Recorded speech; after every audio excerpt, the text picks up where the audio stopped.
อันนี้เรามาเที่ยวตลาดนี้ตลาดอะไรนะตลาดหยกหมักคายตลาดหงส์พาย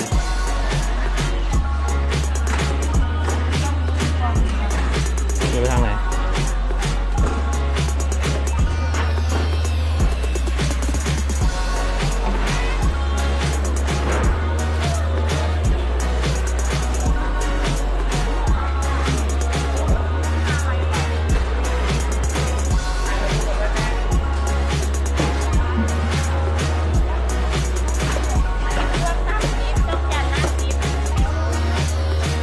เห็ดใหญ่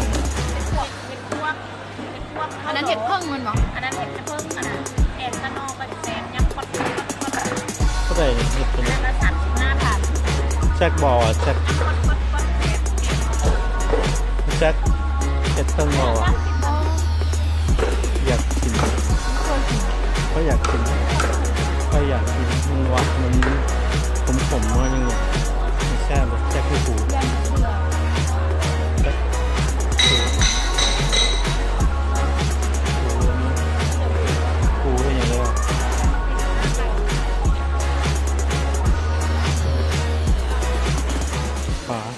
หมดแล้วเจ้าคุณเลย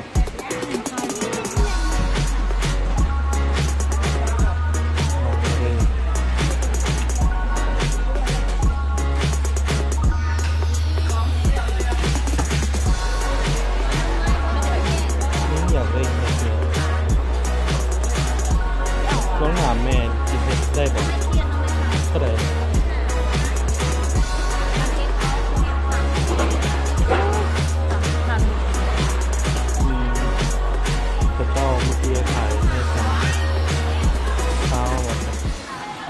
จากเช้าแล้วกินมาได้ทำไมแม่เช้าได้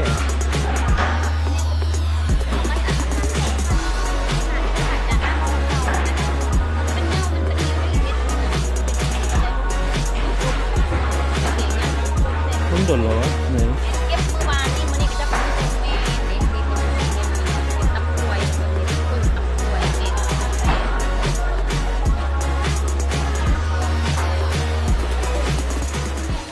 เช้าเขาบุกินเช้าบ่ได้บ่ได้กำไร1,000เดียว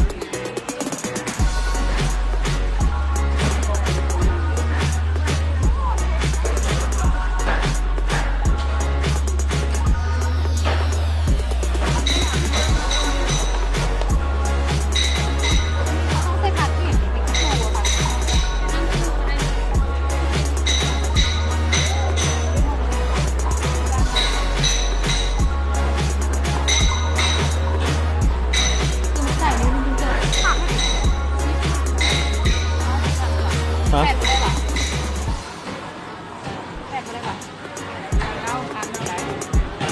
โอ้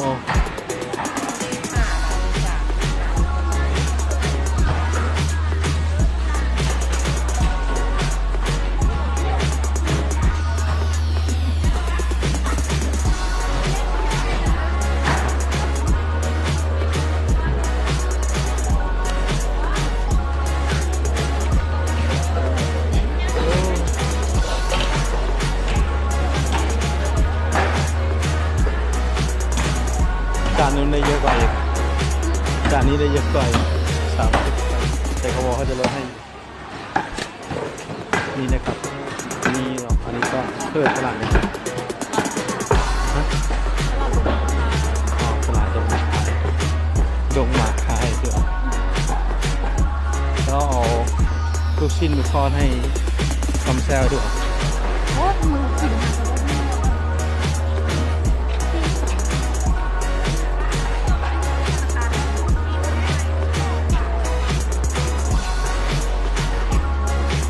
อะไรนะ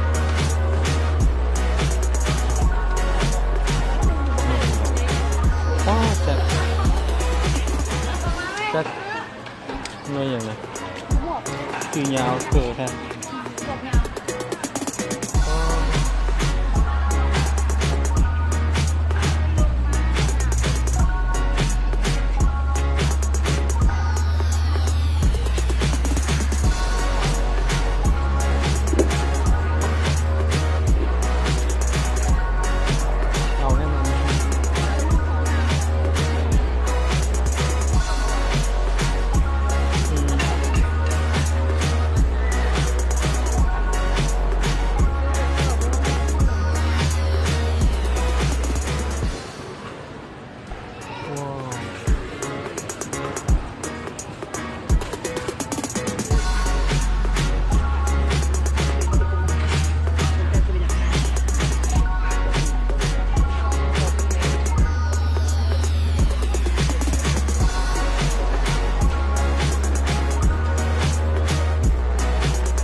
น้าก็ได้แจ็คไปข้างหน้าเลย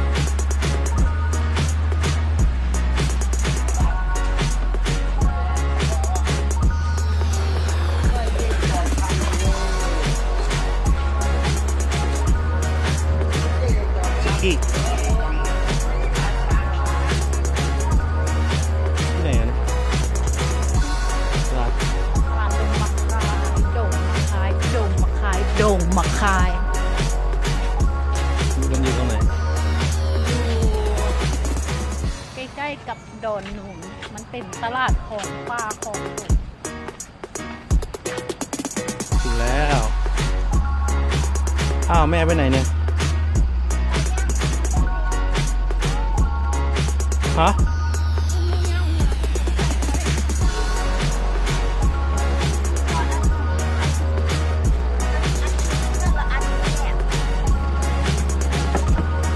โอเค ถึงรถเราแล้วนะครับ โอ้ my god ตอนนี้กำลังจะเข้ารถละ โอเคเริ่มแล้วนะครับ ถึงแล้ว รถเรา เอาเซล